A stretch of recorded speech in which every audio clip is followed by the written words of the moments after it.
난 말이야. 샤론이가 생각날 때마다 이렇게 이쁜 사람이 있을까라는 생각을 해. 어머머머머. 원래 이쁘잖아요. 원래 이쁘지만 불안한데 웬일이야? 오늘따라 정말 더 이뻐 웬일이야, 보인다. 웬일이야? 진짜. 저런 중앙선 아무나 소화 못 시키거든. 너 조금 이상하다. 왜? 그래, 오늘 이상하다. 아까 너 샤론이 좀 부어 보인다고 얘기했잖아. 아, 뭐야? 도둑이 제발 저린다고 지금 샤론이 너무 칭찬하는데. 그거 아침에 내가 부었기 때문에 눈이 다 부어 보였어. 아이, 뭐야, 역시 살이 오빠는 빠지니까. 진짜.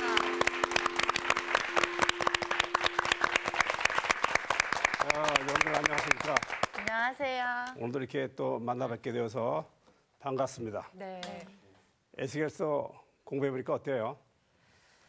재밌습니까? 좋습니까? 쉽습니까? 재밌지만은 않아요. 어렵습니까? 어려워요. 어려운데요. 어려워요? 네. 예, 그 어려움 속에 목사님께서 해석해 주시는 그 안에 아주 심플하면서도 아주 그 엑기스 같은 그 메시지가 참 좋은 것 같아요. 아이고 감사합니다. 도둑이 제발 저리는 거 아니야?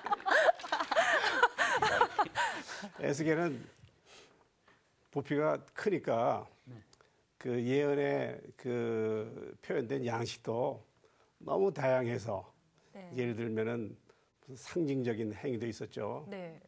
또 지난 시간에 우리가 땀을 뻘뻘 흘렸는데 그 수수께끼와 비유들도 있었어요. 네. 한 구절 한 구절이 다 그냥 수수께끼요, 비유요. 또 스토리텔링, 이야기도 있습니다. 네. 이야기를 통해 가지고 또 하나님의 말씀을 이제 선포하고. 오늘 수업 에스겔 18강 제발 죽지 말고 살아라. 오늘 18장은 이 속담에 대한 해석입니다. 18장 우리가 공부하도록 하겠습니다. 네. 포로 생활이 즐거울 리가 없어요. 유배지니까. 그래 뭐 희망도 없고 좌절하는 사람들이 낙심해가지고 인생을 자포자기하게 되는 것이에요. 그 스스로 자포자기하려고 할 것 같으면 무슨 또 뭐 명분을 찾아야 될 거 아니에요. 그래서 찾아낸 것이 딱 이 말씀이에요. 속담. 아버지가 신 포도를 먹었기 때문에 우리의 이가 시다. 그것이 의미하는 것은 오늘 우리가 이렇게 좌절하고 멸망할 수밖에 없게 된 것은 사실은 내 잘못은 아니다. 아버지께서 신포도를 좀 많이 잡수셔서 그래서 이렇게 된 거다. 근데 자기의 책임을 조상 탓을 하는 전가시키는 게 조상 탓을 전가시키는 것이에요. 그게 좀 마음이 좀 편했던 것 같아요. 실제 현실에 있어서는 너무나 실망하고 그냥 그걸 좀 떠넘기고 싶고 그래서 이런 속담을 가지고 하루하루를 희망 없이 살고 있던 유대인들에게 오늘은 주님께서 아주 나를 잡으셨어요. 이 속담 하나만을 딱 들춰내셔서 정말 이 말씀이 그렇게 이야기하고 있는 그것이 옳은 이야기인지 아닌지를 한번 따져보자 그 말이에요. 그래서 오늘 우리들도 한번 따져보십시다. 네. 네. 정말 그 조상들의 잘못을 인하여 내가 죄를 받고 우리의 현실이 이렇게 어려운 것인가? 아니면은 그건 상관이 없는가 하는 것을 우리가 따져보아야 되리라고 생각합니다. 네. 그렇게 해서 우리가 18장 이제 다시 성경책을 펼치고 늘 첫 절 18장 1절 또 여호와의 말씀이 내게 임하여 이르시되 이제 새로운 예언이 시작되는 것입니다. 네. 그러면 우리 김상훈 학생께서 2절부터 네. 한 절만 읽도록 하겠습니다. 한 절씩.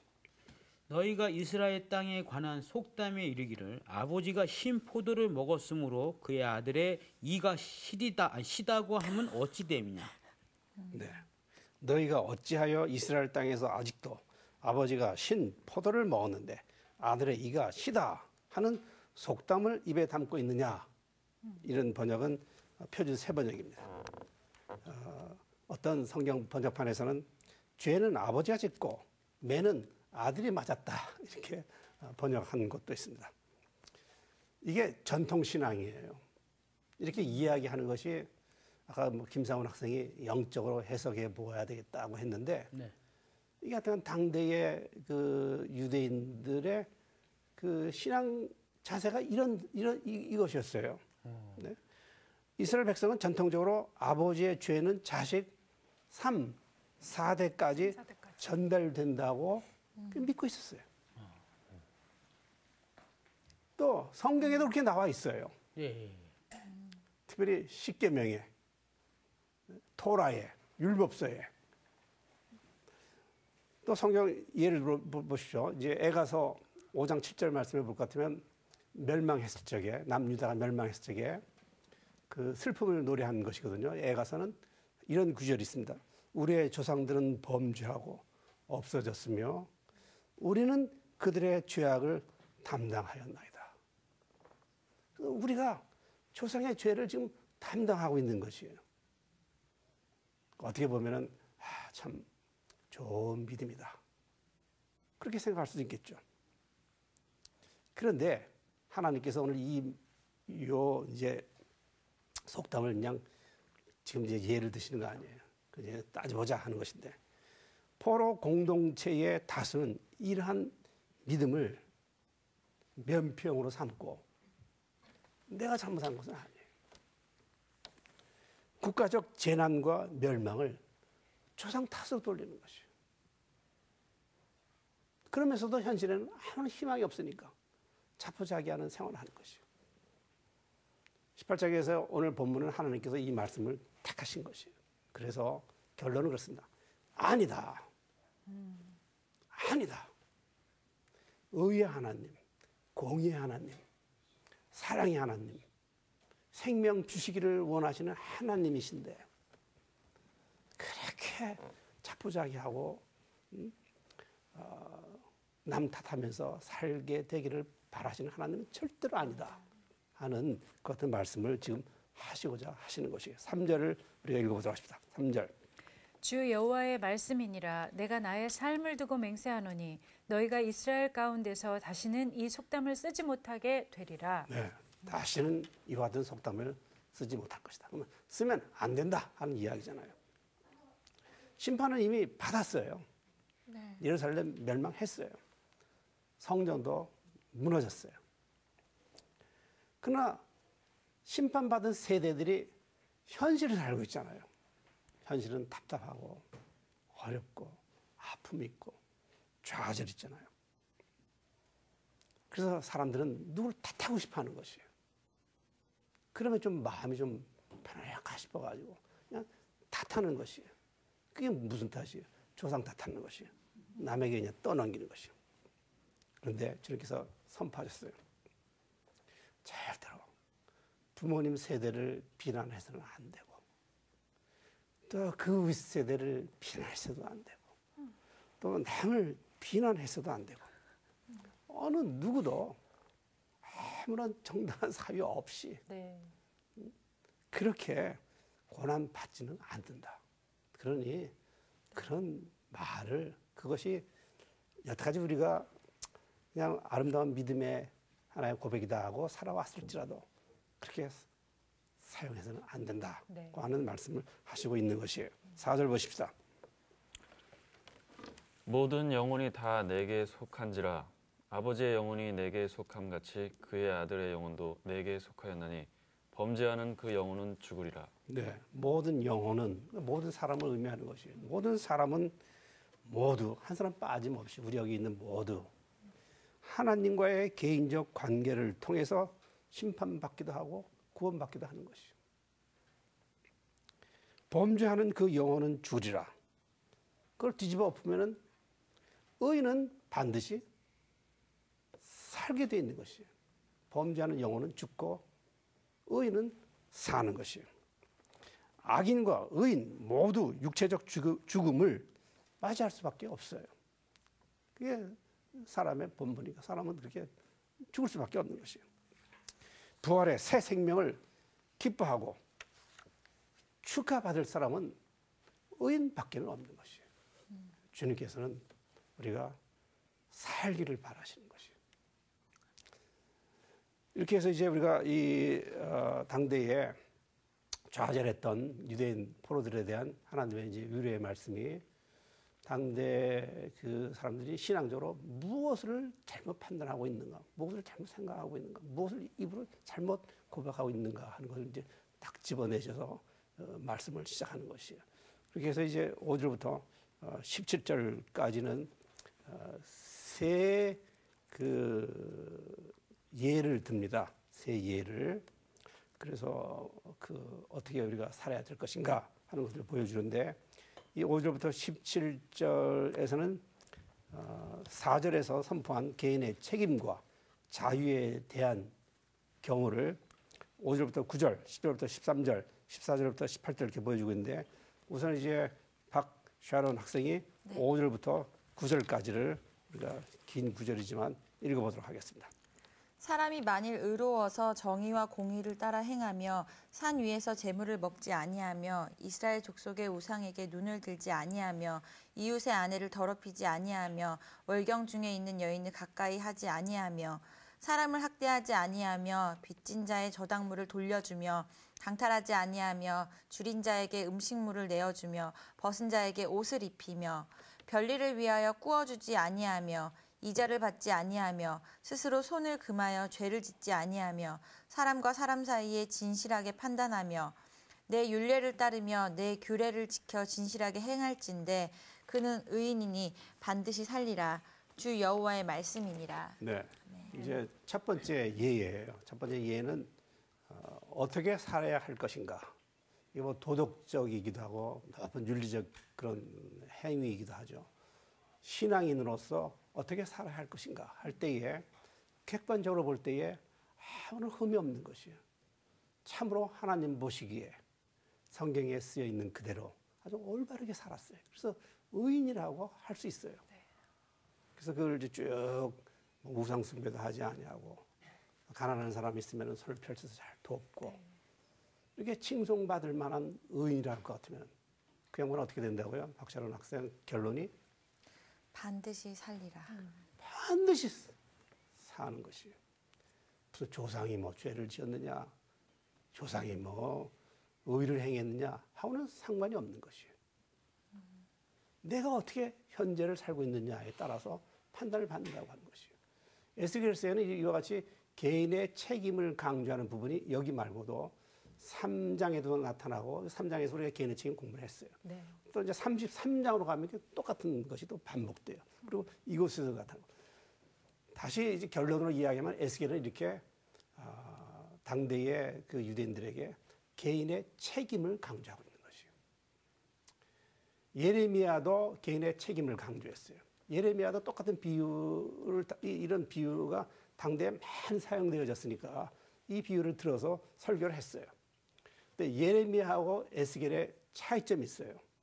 예레미야는 이와 같은 비유가 이제 종식되는 것을 종말론적인 사건으로 보았어요. 먼 종말론적인 시기에 우리 기독교인들은 주 예수 그리스도의 강림으로 말미암아 이와 같은 잘못된 것들은 다 사라지고 뭐 그런 식이에요. 그래서 종말론적인 시기에 이와 같은 속담이 이제 없어지게 될 것이라고 보았어요. 그런데 에스겔은 그렇지 않아요. 에스겔은 종말론적인 시기가 아니에요. 지금 당장 이와 같은 속담의 적용은 폐지되고 지금 당장 국가의 위기잖아요. 나라도 살고 그 나라의 각 구성원인 개인 한 사람 한 사람이 하나님과 바른 관계를 맺지 않으면 바르게 행동하지 않으면 그 한 사람의 잘못이 다른 사람에게 영향을 줄 수 있습니다. 하여튼 살아야 되니까 개인의 책임을 강조하고 있는 것이. 그래서 에스겔은 먼 미래로 보지 않냐고 이 현재 이 말씀이 적용되어져야 된다고 지금 보고 그래서 강조하고 있는 것이에요. 네. 그래서 에스겔서에서는 이곳 저곳에서 계속해서 똑같은 말씀이 반복되어지고 있는 것이에요. 그래서 첫 번째 예가 의인은 그 의의 행위로 말미암아 반드시 살게 될 것입니다. 그다음에 10절부터 13절을 우리 김상훈 학생이 또 읽어보도록 하겠습니다. 가령 그가 아들을 낳았다 하자 그 아들이 이 모든 선은 하나도 행하지 아니하고 이 죄악 중 하나를 범하여 강포하거나 살인하거나 산 위에서 재물을 먹거나 이웃의 아내를 더럽히거나 가난하고 궁핍한 자를 학대하거나 강탈하거나 빚진 자의 저당물을 돌려주지 아니하거나 우상에게 눈을 들거나 가증한 일을 행하거나 별일을 위하여 꾸어주거나 이자를 받거나 할진대 그가 살겠느냐 결코 살지 못하리니 이 모든 가증한 일을 행하였은즉 반드시 죽을지라 자기의 피가 자기에게로 돌아가리라. 네.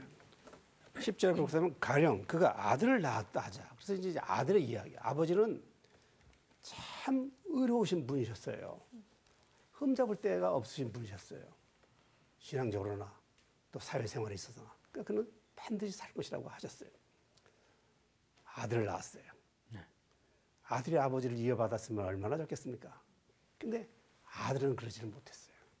아들은 오늘 본문에 볼 것 같으면 참으로 아버지를 빼어 닮은 것이 하나도 없어요. 그런데 결론은 뭐예요? 오늘 본문의 결론은 피가 자기에게로 돌아가는 절대 상관없는 것이. 반드시 아들은 죽을지라. 현재 그가 하나님 앞에서 모든 사람들이 보는 앞에서 어떻게 행동했느냐에 따라서 자기가 살아온 거에 따라서 심판을 받는 것이. 네. 악했어요. 우리가 그걸 한 조목 한 조목 다 따질 필요 없이 신앙적으로도 사회생활이 아름답지 못했어요. 그러면 어떻게 돼요? 죽는 거예요. 그 피값을 치러야 되는 것이.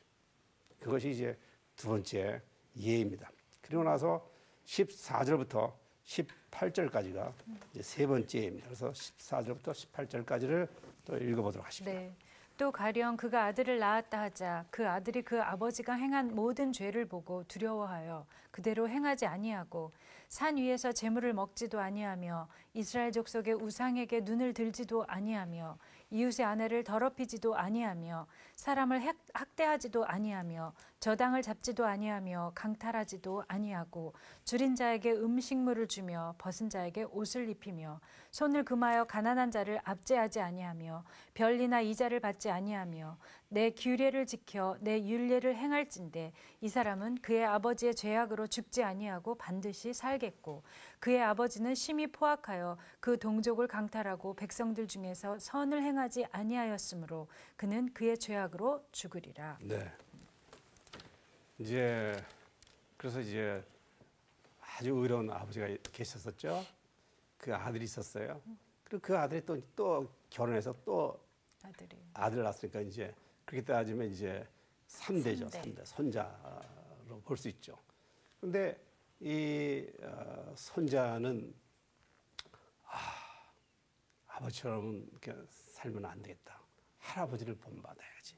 그래서 또 열심히 그 바른 그 행위를 쌓았어요. 또 바른 신앙생활을 했어요. 아버지의 잘못을 따르지 않고 의롭게 살았다. 그러면은 그 아들은 어떻게 되겠느냐? 그럼 아버지가 아무리 악한 사람이었다고 하더라도 이 아들은, 이 손자는 의인이라고 하는 것이. 그러니까 손자는 반드시 어떻게 된다고요? 살겠고 산다고 하는 것이. 이것이 이제 세 가지 지금 예를 드는 겁니다. 네. 예를. 매 경우마다 사람은 각자의 행위에 따라서 각 개인은 각자의 행위에 따라서 책임져야 할 것을 주장하고 단언하고 있는 것이에요. 주석자들은 그러면 이 세 케이스가 무엇을 의미하느냐 하는 것에다가 또 뭐 그 관심을 뒀어요. 그래서 어떤 학자들은 이 세 경우는 히스기야. 히스기야는 종교 개혁을 한 아주 훌륭한 왕이었어요. 기도도 열심히 하고 하나님께서 그 기도에 응답해 주시고 하는 그런 히스기야 의의 왕이잖아요. 근데 그의 아들 므낫세. 므낫세는 아주 그 아버지의 그 모든 잘못된 것을 완전히 뒤엎어 버렸어요.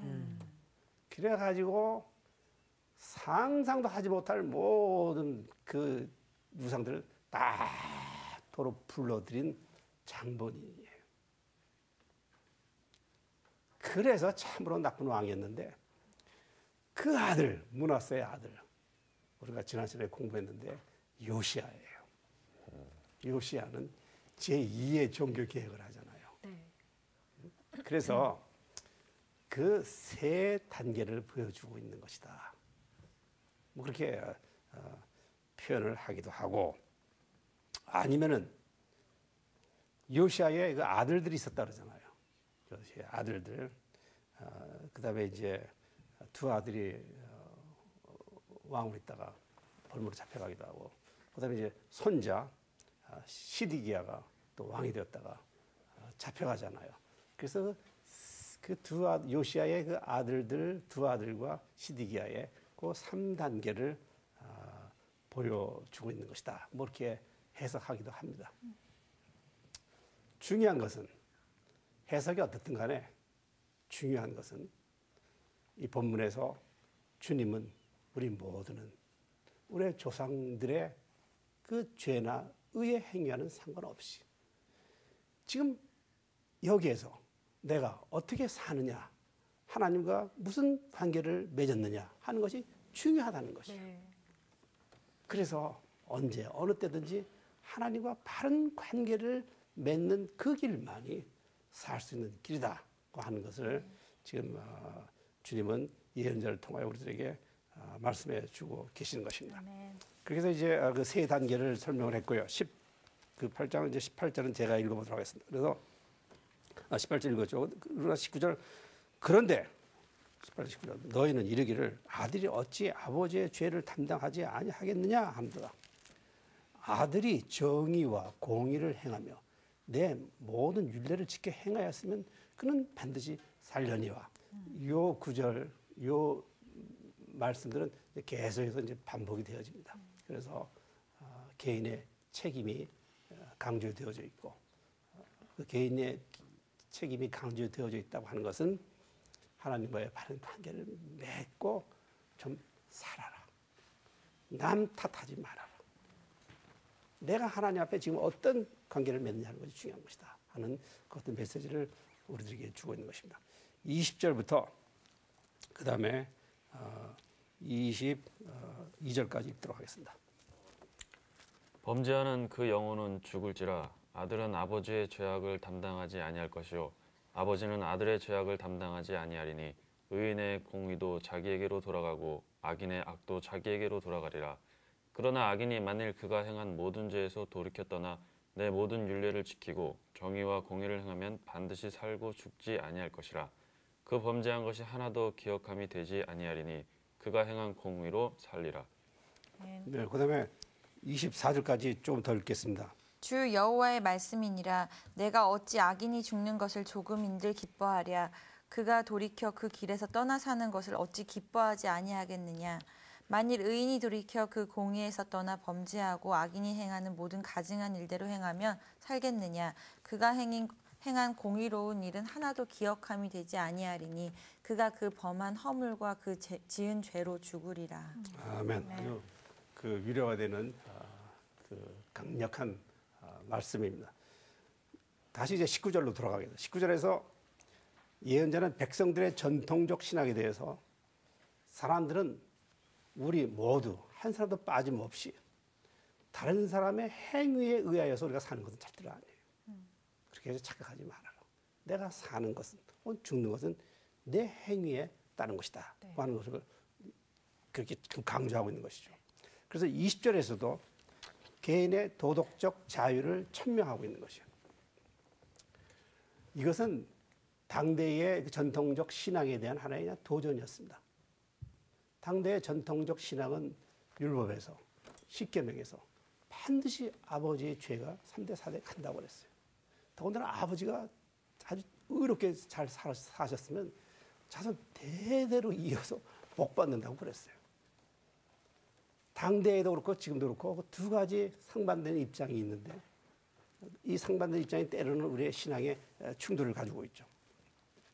내 하나님 미워하는 질투하는 하나님인즉 나를 미워하는 자의 죄를 갚되 아버지로부터 아들에게까지 3, 4대까지 이르게 한다고 하는 그 주럽게 말씀.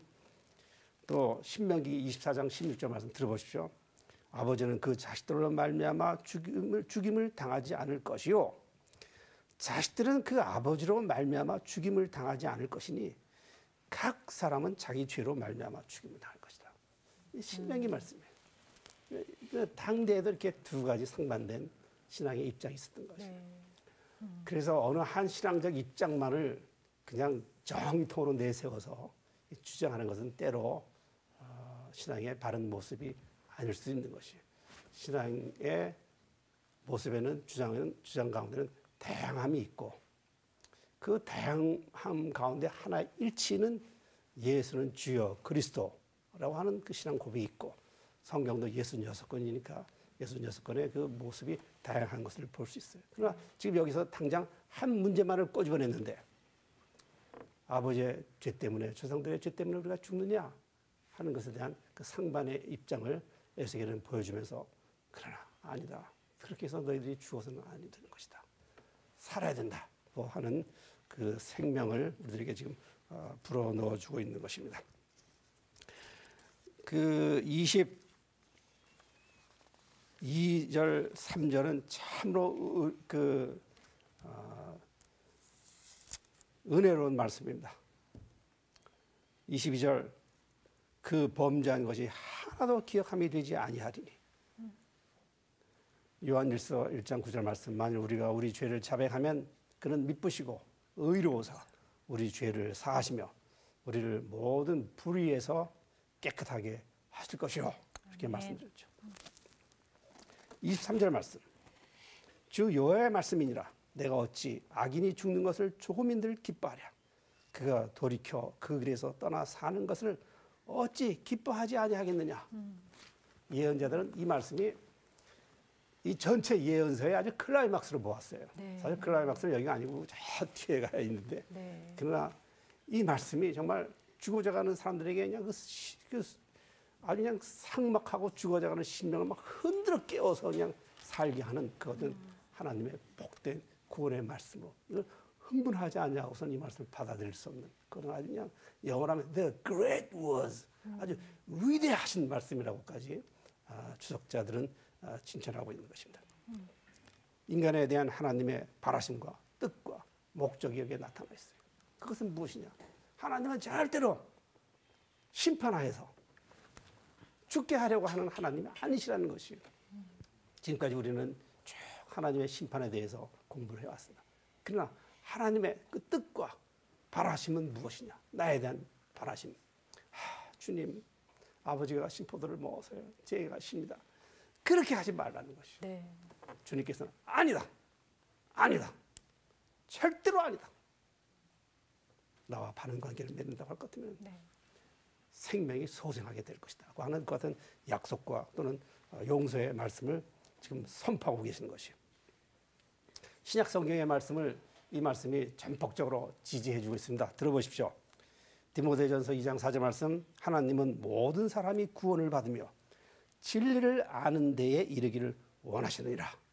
그렇게 말씀하셨고 베드로전서 3장 9절 말씀 주의 약속은 어떤 이들이 더디다고 생각하는 것 같이 더딘 것이 아니라 오직 주께서는 너희를 대하여 오래 참으사 아무도 멸망하지 아니하고 다 회개하기에 이르시느니라. 나머지 이제 우리가 25절부터 다시 29절까지 읽어보도록 하겠습니다.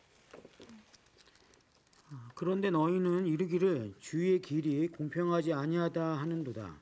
이스라엘 족속아 들을지어다. 내 길이 어찌 공평하지 아니하냐. 너의 길이 공평하지 아니한 것이 아니냐. 만일 의인이 그 공의를 떠나 죄악을 행하고 그로 말미암아 죽으면 그 행한 죄악으로 말미암아 죽는 것이요. 만일 악인이 그 행한 악을 떠나 정의와 공의를 행하면 그 영혼을 보존하리라. 그가 스스로 헤아리고 그 행한 모든 죄악에서 돌이켜 떠났으니 반드시 살고 죽지 아니하리라. 그런데 이스라엘 족속은 이르기를 주의 길이 공평하지 아니하다 하는도다. 이스라엘 족속아 나의 길이 어찌 공평하지 아니하냐. 너의 길이 공평하지 아니한 것이 아니냐. 네, 29절 말씀은 아까도 말씀드렸듯이 이게 계속 이 18장에서 이제 반복되어져 나오고 있죠. 백성들은 자포자기하고 좌절하는 가운데 주님께 대한 응답이 주님 감사합니다.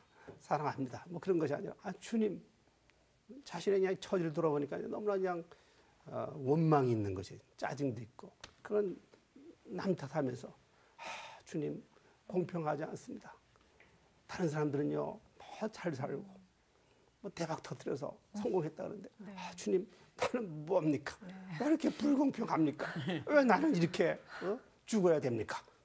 그 얘기가 계속 반복적으로 나오는 것이에요. 네. 주님께서도 그 상황 너무나 잘 아시니까 다 들으셨어요. 주님께서 계속 반복해서 말씀하시는 것이에요. 왜 그러냐 말이에요. 아니다. 그래서 에스겔 예언자가 분개하고 최선을 다해 싸웠던 것은 소위 전통 신앙이다. 아름다운 신앙이다. 내가 그래서 믿음을 가지고 있다고 하는 사람들이 하나님의 공의에 대하여 불공평하다고 항이 아닌 항의를 하는 것이에요.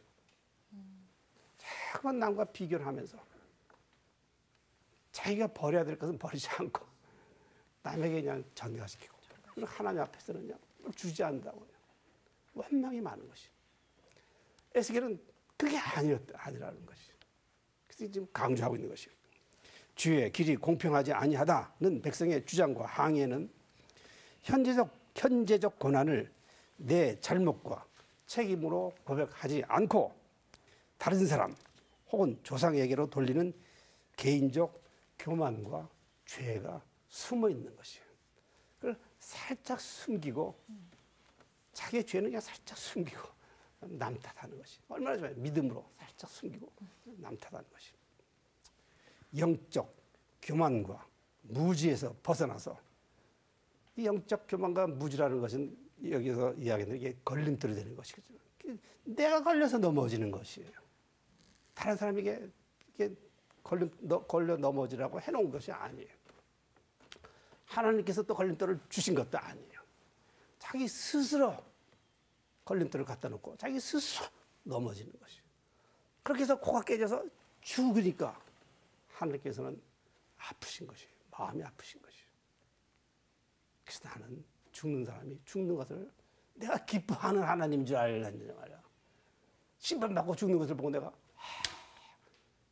내가 좋아하겠느냐 하는 말씀을 하는 것입니다.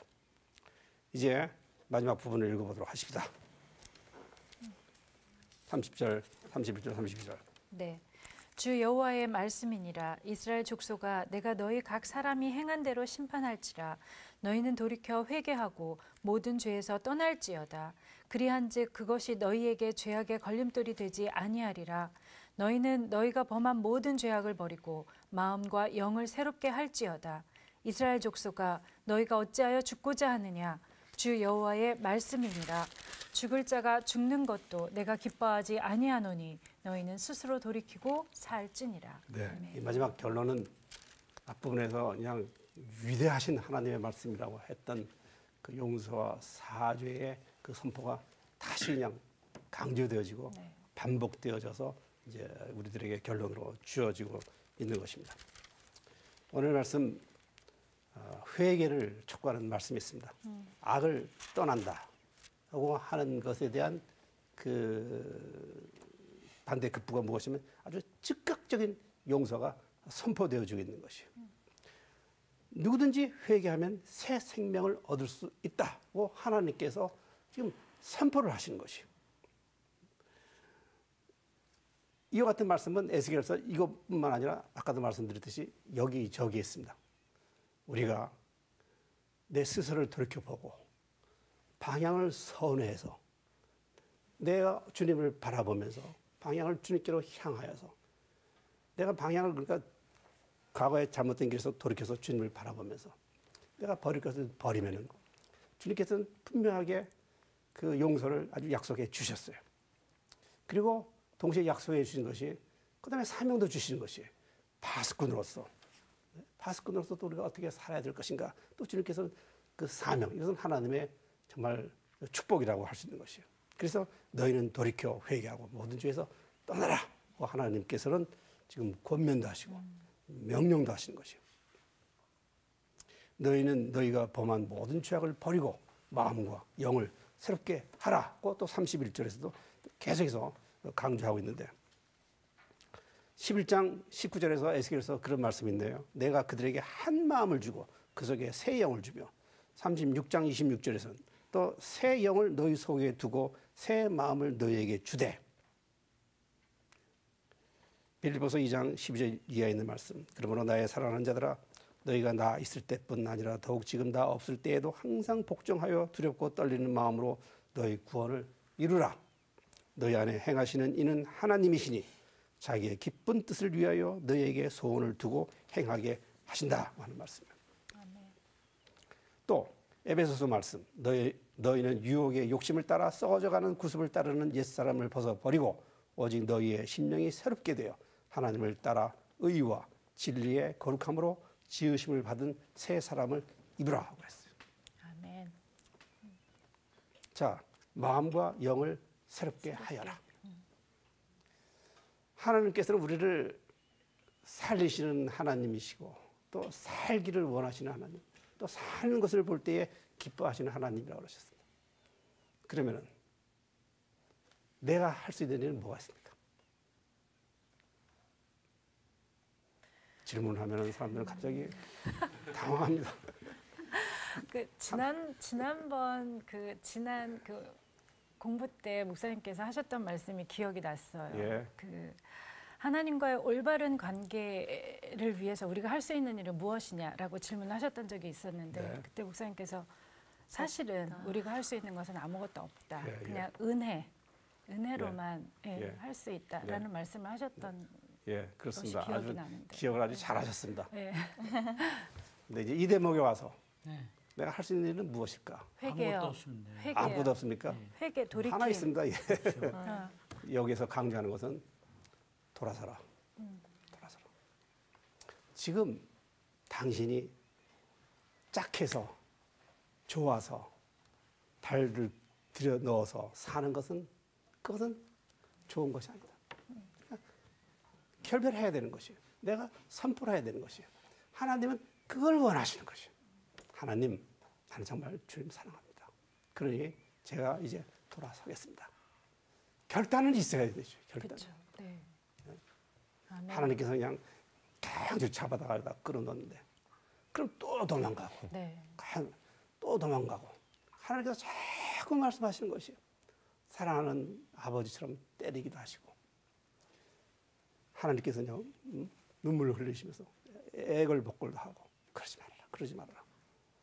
바라시는 것은 무엇인가? 예. 그러면 제가 이제는 돌이키는 것. 말씀 듣겠습니다. 아멘. 듣고 그때서 내가 뭐 힘이 있는 거 아니에요. 네. 내가 그냥 돌아서기만 하면은 네. 그 다음은 다 하나님께서 지금 준비해 놓으셨다는 것이에요. 아멘. 그것이 이제 회개의 의미예요. 회개라고 하는 것은 뭐 특별한 것이 아니에요. 회개라는 것은 내가 돌아서는 것이에요. 돌아서서 주님 바라보는 것이에요. 주님 바라보고 주님 하면은 주님께서는 그래 하고 이미 다 안아서 다 껴안아서 안아서 뽀뽀해주고 옷 새로 입혀주고 반지 새로 끼워주고 할 준비는 다 되어 있는 것이에요. 왜 그걸 못 받느냐? 하나님께서 지금 말씀하시는 것이에요. 네. 그런 것은 마음과 영을 새롭게 할지어다. 아멘. 우리가 할 수 있는 것은 죄악을 버리는 것밖에는 주님은 죄악을 싫어하시는 하나님이시니까 나머지는 하나님의 용서와 은혜를 그저 받는 것이에요. 아멘. 그저 받는 것이에요. 거기는 돈도 없어요. 값도 없어요. 그냥 받는 것이에요. 하나님께서 그냥 주신다고 하셨어요. 그것이 하나님과 화해하는 것입니다. 누가복음 15장 기억나시죠? 거기에 이제 두 아들의 비유가 있습니다. 둘째 아들이 나가고 갔다가 그래 이게 아니야.